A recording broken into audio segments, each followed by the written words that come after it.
All right, Coach, you start us off. All right, so a lot of credit to Alabama. Obviously, they battled through a lot this week, and a lot of people question them.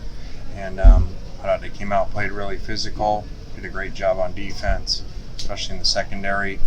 We really struggled on third down, which is a big part of the game. And thought we did some good things on defense at times, but the whole thing was to not let this quarterback throw it over our head and make him work it downfield, and ended up going over our head twice for 2 big plays. So really disappointed. The result came in here to win, and didn't do that today, and wish we would have hit that last pass there to get to 1 score with 3 timeouts and see what would have happened there. But disappointing, especially when you don't get these guys again, at least for a year. So more missed opportunities. Coach, can you just talk about the inability to run the football, how that affected maybe how you want to play this defense? Yeah, these guys are notoriously hard to run the ball on. And some of those things in the first half, the run carries were very low on handoffs, which was not totally by design. You're running RPOs, and they played a lot of extra guy in the front, which requires him to throw the ball. So those numbers kind of got out of whack there, not on purpose. But you ain't gonna just turn and hand the ball off against these guys over time and beat them. In my opinion, you got to be able to hit some shots and move the ball around and make the plays when they're there, because they're not going to give you a ton of them. And they really kind of got their running game going in the second half. Was it a scheme change on their end, or do you think fatigue played a factor in this one? I just think you can only, these guys got great players, and you can only keep them down so long. That's why you can't, you got to steal scores when you have a chance. You got to get the 3 at the end of the first half, and then we come out in the third quarter and we take our shot over their head, they pick it. They take their shot, almost the same play for huge play. And you get yourself all of a sudden in trouble. So that's why they're hard to beat, especially here. Coach, Emily Grace will for your next round. Who do you think was calling defensive plays for Alabama this afternoon? I don't know. They did a good job. So I commend them. Maybe Coach took over. They did a really good job on third down. I mean, it wasn't exotic. They played man-to-man and did a good job against us. And thought Malachi played really well. And Kool-Aid and number 3 tried to go after him like last year, and the guy did a really good job. Questions? Coach, what's the difference for you guys between that second quarter defense and that third quarter defense? I think you gotta make plays on offense when you come in here, and you can't just keep putting it on your defense. Eventually, a lot of times you end up breaking. Especially that's a really big offensive line and powerful running back. And when the quarterback, he's as good as runner as there is,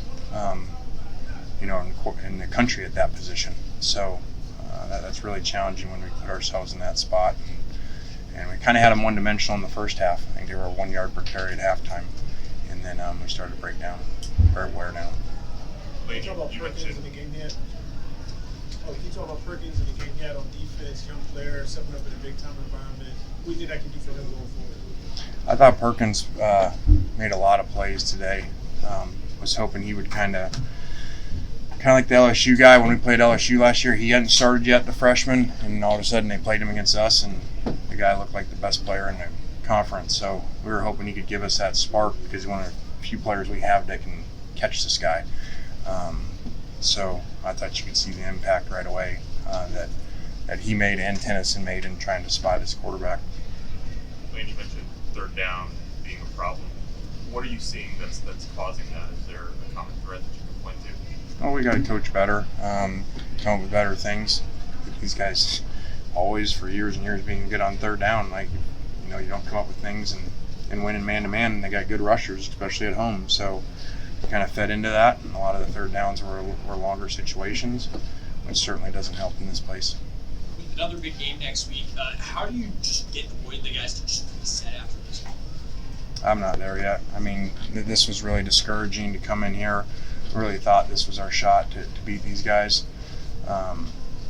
Just thought there were some things there we could do, and didn't get them done today. So we'll worry about next week, I guess later today. Lane, Alabama seemed vulnerable this year. You've been with Saban before. What does he do, I guess, to motivate his team in these types of situations? I didn't like playing them after they played poor. He's the best in the world at that. You would think that he would act one way when they don't play. I'm sure he said they didn't play well last week, down in South Florida, and he does a great job of getting them back and using what everybody says. All you guys saying the dynasty's over and they ain't any good anymore, and he uses that all week, and the guys come out playing really well, especially usually on defense, and they did that today. Coach, it was only one play, but do you think that field goal miss in the first half had any kind of energy shift for you in Alabama? I mean, I think it did a little bit, but you go to a 4-point game, there'd be some momentum. I don't think that was really big. I felt our locker room was good at halftime. Felt like we would be in this type of game, 1-point game. And I really think the shift, there was 2 plays there. We moved the ball past midfield. We said we were going to play aggressive. We said we weren't going to. I've been in this place and lost 12-10 with 4 field goals. He said I wasn't going to do that again. So we took a shot, and their guy made a really good play, and then they basically on the next series took a shot exactly the same over our safety's head. So I think that's really where it turned, and I still think we're in a game. I mean, Jaxson played his heart out, but he'll be the first to tell you Jordan's wide open for the touchdown there with all 3 timeouts, and I think it would have got really interesting. Coach, was there anything that Alabama did specifically today that surprised you or maybe caught you guys off guard? Not really. I mean, I say this every year. They're bigger than I remember them every time, but these guys, man, you can't play the game in 3rd and long against them at home here, so we put ourselves in that position too much. You touched on it there a little bit. How big is the athleticism delta between them? I don't know. We got to coach better, come up with plays. I mean, we tried some things today. I mean, if you're watching, there's some things in there that kind of unusual plays and kind of threw it all out there. So this was our shot. Let's take these guys down, and we didn't do it. We've talked about some of the slower first half starts and then kind of turning it on in the second half. What kind of confidence did you have going into halftime, 7-6, kind of in that position? Had a lot. We'd been a really good second half team, 100-23, I think, this year. Obviously, different quality opponent today, but so I felt good about that. Then the play counts got off balance. It got off balance because we weren't winning on 3rd down. So that kind of got us off balance there. We're gonna do one more. Anything else? All right, thanks, Coach. All right, guys. Jaxson and